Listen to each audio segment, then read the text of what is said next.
Join us at the Pahrump Nugget Hotel and Casino with the #1 gaming experience and entertainment. The Pahrump Nugget has the #1 dining experience at Stockman Steakhouse, Golden Harvest Cafe, and the Gold Miners Buffet. Come get your game on at the Pahrump Nugget Hotel and Casino. News 46 is brought to you by Team Ford Lincoln, the #1 new volume Ford sales leader in Nevada for 5 years running. Team Ford Lincoln, US 95 and Ann Road. TeamFord.com.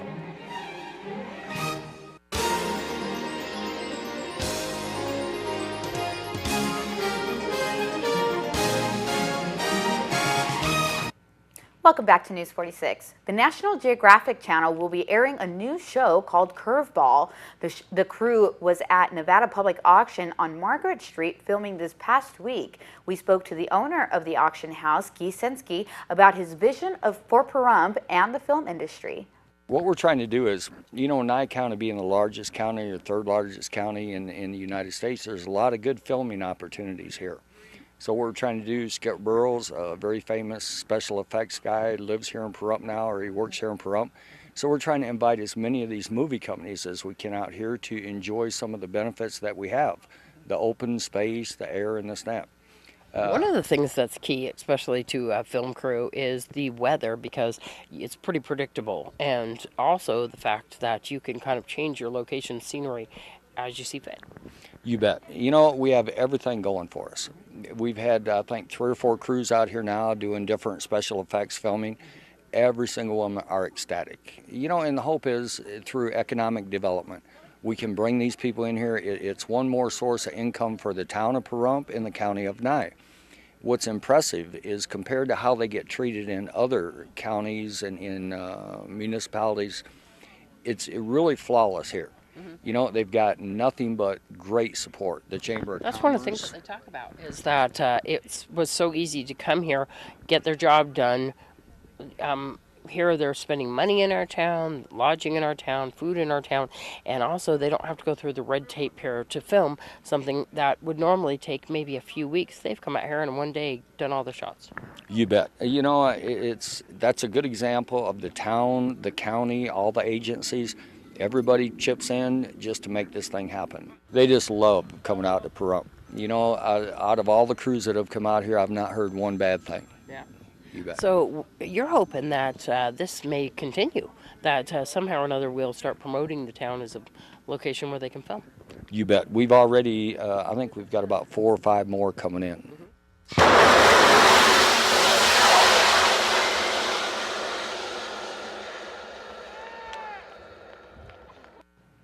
You may have seen the episode of 2020 where the Cooper family decided to go on a day trip to Scotty's Castle and ended up fighting for their lives. The Coopers joined Deanna O'Donnell in KPVM studios to tell their tale of their fateful trip in part 1 of Lost in Death Valley.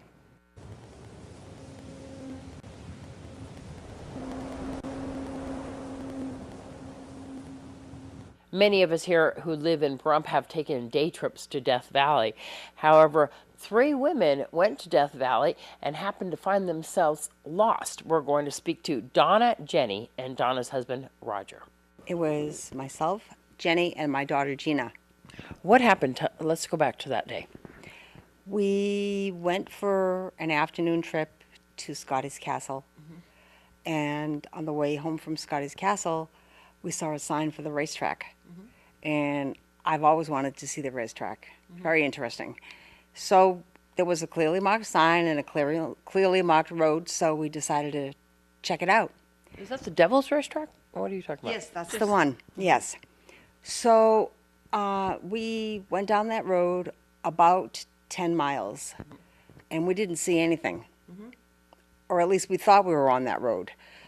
The road was good, and we went about 10 miles, and we didn't see anything. We didn't see the crater. We didn't see signs for the crater. We didn't see the racetrack or signs for the racetrack. We only saw one vehicle. That's it.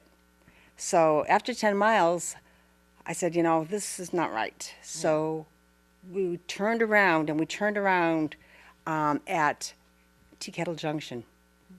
And right there are a bunch of roads all intersecting right there.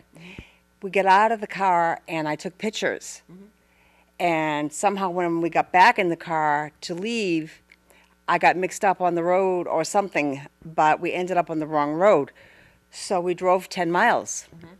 Well, after that 10 miles, we realized we weren't back on the main road where we came.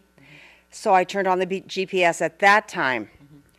And that's when the nightmare began. You know, we've been criticized for not having maps and not being prepared. We were. We had brand new maps. We had plenty of water, food, clothes, blankets, first aid kit. We had road hazard kit. We had everything. That's unusual, actually. Most people are taking a day trip to have that many supplies on them. You were just going out for the day? Yes, we're only going to Scotty's Castle, and I am always prepared because we travel a lot, and I always want to be more prepared than less. But we got lost. We simply got lost. It wasn't the GPS's fault because none of those roads have been updated in like 40 years, which is the big problem there. There's no GPS, there's no cell phone. We all had cell phones and we all had chargers with us. We plugged in the chargers, we tried the cell phone, we tried dialing 911. Nothing worked. So we had no choice but to follow the GPS. Of course, we'll bring you more on this story in the coming days. This is Deanna O'Donnell for News 46. An Easter egg hunt was held Saturday at the Pahrump Community Library. We spoke to librarian Miss Brenda. We're having our 12th annual Easter egg hunt for the children. And you've staggered the age groups too as well. Yes, we got such big groups we had to. So we have at 10 o'clock, which we've just had, we have 0 through 5, and at 10:30 we'll have the rest of the ages come in. And it's going to be wild in here, isn't it? It has been wild. It's probably going to get wilder with the older kids. You guys are hiding little paper eggs. Tell me about that. Yes, we hide paper eggs that we make with our cutter, our special cutter that we have. We hide them in the books. They bring back 5 and they get candy for that. Oh, see? And the parents are allowed to go with the younger ones. Are you going to have the parents go with the older ones too as well? They don't usually because they're old enough to do it on their own. But yeah, the younger ones have their parents with them. How'd you guys like the Easter egg hunt here at the library? We loved it. I think it's a great idea. I love that they limit it so every kid gets a fair chance, and it's great to have in a town like this. Did you like the idea of the paper eggs in the books? Yes, definitely. I think that's fun, and there was plenty of them around, so it makes it nice. So, especially at this age, she can't eat the candy quite yet. She thinks she can, but she's going to give it a try. Yes. You guys do this every year with the help of who helps volunteer and donate? Well, usually I just grab some people to volunteer and help me. The library sponsors this activity themselves. And so many more activities here at the Pahrump Community Library. What's coming up? Well, we're preparing now for our summer reading club, which will be starting in June. We haven't set the exact date, but we're going to be having a lot of fun. We have a storyteller coming, a gentleman who plays the guitar and sings songs is coming, and I think we're going to have a little mini fair for them to have fun at also this year. How can they get the schedule? We have a schedule here, a monthly calendar that you can pick up. If you have any questions, you can also call the library at 727-5930, and we can give you the information over the phone, and you're welcome to come in. Please come in and see us. We'll have more local news and weather right after these messages.